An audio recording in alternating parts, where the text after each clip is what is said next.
This is possibly going to be one of the most important videos I will ever make. There are going to be a few topics that might be triggering for some people or just too serious, so if you're not into that kind of content, you can always watch the next one. But if you want to hear the story of how I went from being a proud Canadian citizen to someone who's actually looking forward to leaving this place behind, keep watching. I will also be trying on two multi-use palettes from Beauty Creations, which in my opinion is an affordable but highly underrated brand. These are the My Little Pony and Corpse Bride palettes. I'm thinking half side of the face with the My Little Pony palette and the other half with the Corpse Bride palette. So let's start with the eyeshadow first. Let's take this color for the half of the crease. I've been here for more than 8 years now. It was mostly okay during those 8 years, but recently there's some things that I have realized which weren't that apparent to me before. But it was due to my specific circumstances that I discovered a few things about the deeper culture, the things hiding in the shadows, if you will. This shade for the other half of the crease. I filed for a human rights case here in Ontario, and this happened a while back. It was and still is very clearly provable with documents. So everything is written.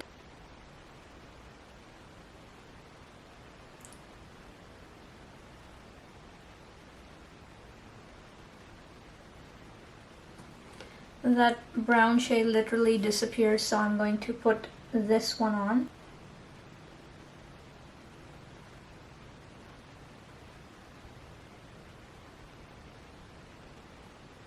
What prevents people from using any means necessary to achieve their goals or their self-interest? For example, why doesn't someone kill another person in the street?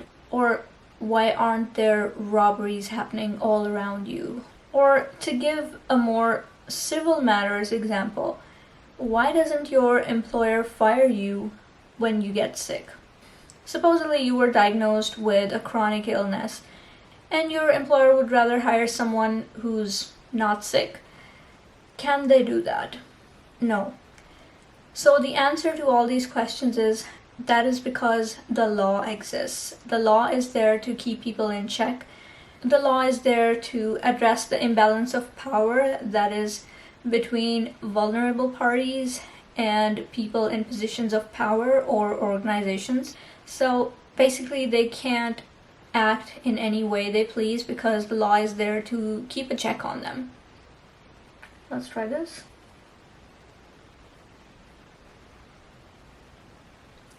The human rights law addresses this inequality of power by ordering parties such as employers, landlords, others in positions of power to prevent discrimination, to not engage in discriminatory behavior, and not punish an employee for asking for their rights under the Human Rights Code.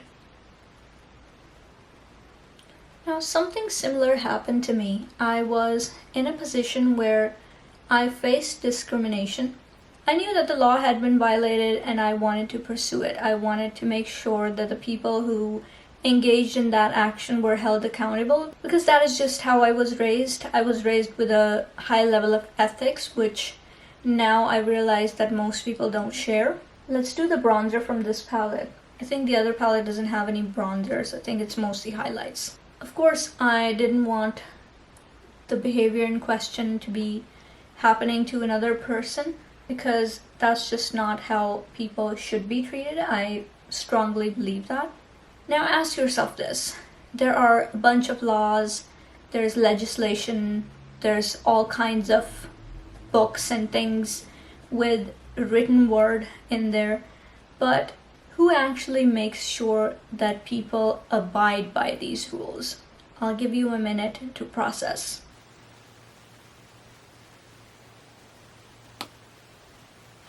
Let's put this blush on one cheek. So the answer to that question is the judicial system, the courts, they ensure that the rights of people are not violated, people are not discriminated against in case of human rights, based on some protected grounds such as race, ethnicity, gender, disability, and more. Let's do the highlighter. So I experienced discrimination in the workplace, and obviously I suffered quite a bit from that ordeal, and I do plan on making it public at some point, given I will be given the go-ahead from my lawyer.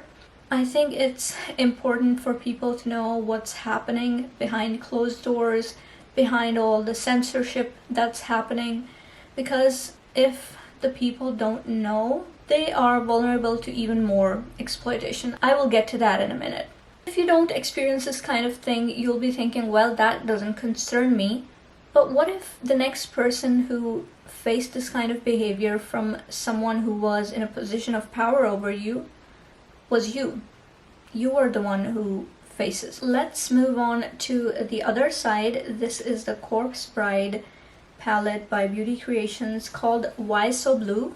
It's described as a multi-use palette. I think there's these 3 shades are highlighters and the rest are very nice colorful eyeshadows. I'm thinking of going with a bold look for this one, so let's start with this deep blue. I don't even know if it's a matte with sparkle or just a shimmer shade. I think more of a matte with sparkle, but the sparkle isn't showing at all. So let me just do a finger application.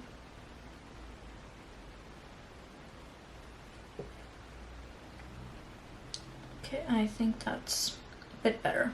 Let's do this brown for the crease. So we were talking about the judicial system. What happened was I brought my case to the tribunal that hears these kind of complaints, and there is only one forum where you can complain, and that is this tribunal. After filing the complaint, from the date of filing the complaint to the date of the actual hearing, it took them 4 years. Yes, take a second and think about it. 4 years to get justice. You faced discrimination at work, your job was terminated, and it took the court 4 years. Let's do this black sparkly shade. Now comes the fun part. As soon as the hearing started, the adjudicator was lecturing my representative. And long story short, ultimately, my representative wasn't allowed to present their case based on some technicality that the adjudicator found. And the other side, the ex-employer, they presented their case and obviously they lied their ass off. And then the decision came. And it basically said that this adjudicator, the decision maker for the tribunal, believed everything that the respondent, the other party, told them. The respondent, the other party, their witnesses who were lying, who were obviously fabricating everything, were actually, in the adjudicator's opinion, were telling the truth. And basically this decision maker decided the whole case based on the opposing parties' verbal comments and didn't look at the documents, didn't look at their own emails, and didn't allow my representative to present my side of the story. This is a point where I was, well, concerned that where things are going, and I decided to escalate this to some other authorities. There is one authority that can investigate complaints of this sort, where justice is not being served by the tribunal. You can ask them to investigate. And when I did file a complaint with them, this guy calls me and he says that this is not something we can help with. The timing issue, it's not a current issue. That's not something we're interested in. That is our office's position. So this is when I started to realize that this is a bit of a crisis. and I started researching. So there's articles on this,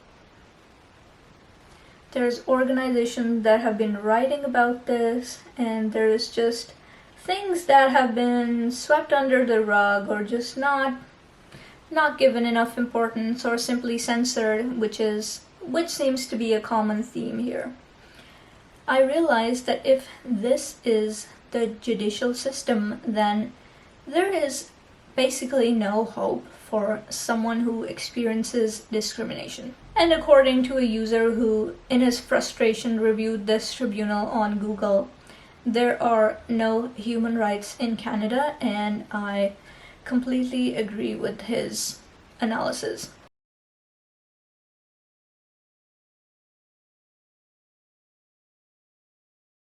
I will use this as the inner corner shade. Let's do this shade for under the last line. Now, over the years, I've seen a trend of censorship, of trying to discredit people who try to bring up any social issues, and basically just kind of like authoritarian behavior. So if you try to raise any issues, you're kind of painted as crazy.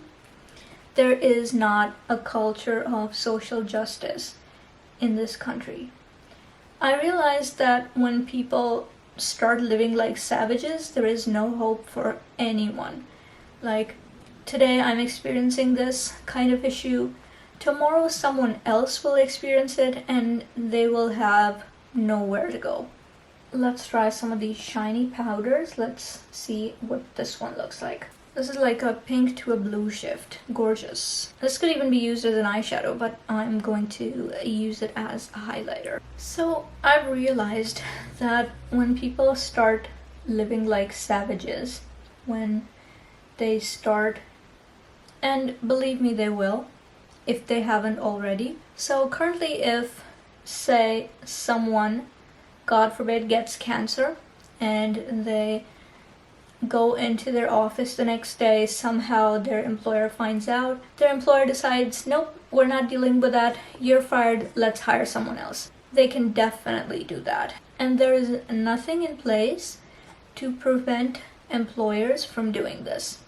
Because you go to that tribunal, it's gonna take 4 years, everything is irrelevant anyway, but at the end of it, you don't know what they're gonna do.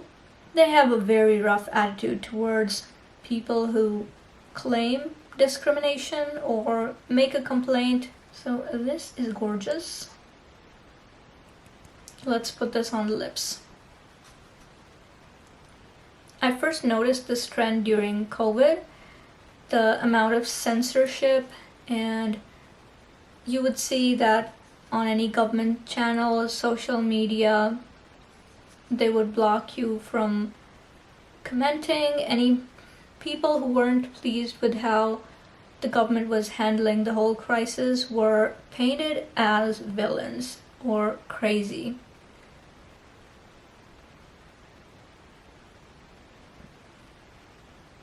Okay, that is gorgeous. I'm kind of speechless.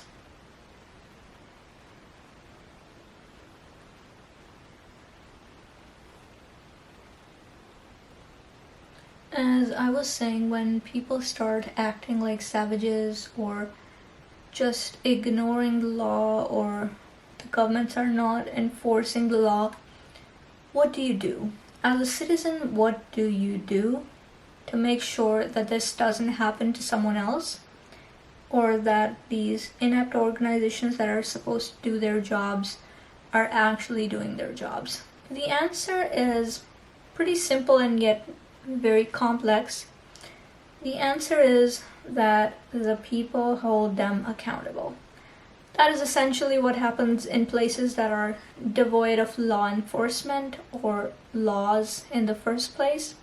And this means that the people need to have a strong sense of ethics and a strong sense of their rights and a strong sense of the fact that they deserve better and that no one should be treated this way. But unfortunately, the thing is, as I've discovered living here for 8+ years, that is not something one can say about the general culture here. There isn't a sense of what's right.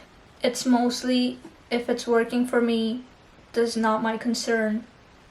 Move on. Mostly people here are just content in living their lives, and they don't necessarily want to stir the pot or basically have things become harder for them personally. So it's not about the collective, it's not about community, it's more about my interest is mine, your interest is yours, I'm not involved. So complaining about the injustice that happened to you has the opposite effect. People would ostracize you instead of thinking that maybe some things need to change, or maybe the system isn't working as it should. And this is something that I cannot perceive living with. This is not something that is ethically, morally correct to me. I personally have a sense of community. I think if something isn't working, we should change it instead of turning away from it or thinking, oh well, this didn't happen to me, so it's not my problem. So because of all these reasons, I believe that this is not a good fit for me, because you're always open to some sort of discrimination. Like, there's this rising tide of hatred against Indian students. This used to be a very tolerant place, a lot of diversity, people of all cultures are accepted, but that doesn't seem to be the case anymore. I actually started an awareness campaign. I thought I would just garner some support and maybe bring this up to an authority that can actually make the change. And even if it was just reducing the time between the application and the hearing, or just government providing funding to this organization, or maybe have a better quality of decision makers in that tribunal. But instead, I received hatred on social media because of how I look. People perceived me to have an ethnic origin in India, and that's why no one was basically hearing what I was saying. Instead, they were commenting, "Go back to your country," or whatever these people do. And my message was just not getting across, so I didn't pursue it further. Now, going through all of that, I realized that this is not something that I can make my peace with. Like, I can't live among people who are not willing to make any change, or just want to turn a blind eye to anything that's happening unless it happens to them. And that is why I've decided to move to a country that is more known for social justice, known for more awareness of their rights, or basically just a higher level of self-awareness as well, and a higher ethical standard, hopefully. And I feel good about this move. I think it will be a long-term move, if not permanent.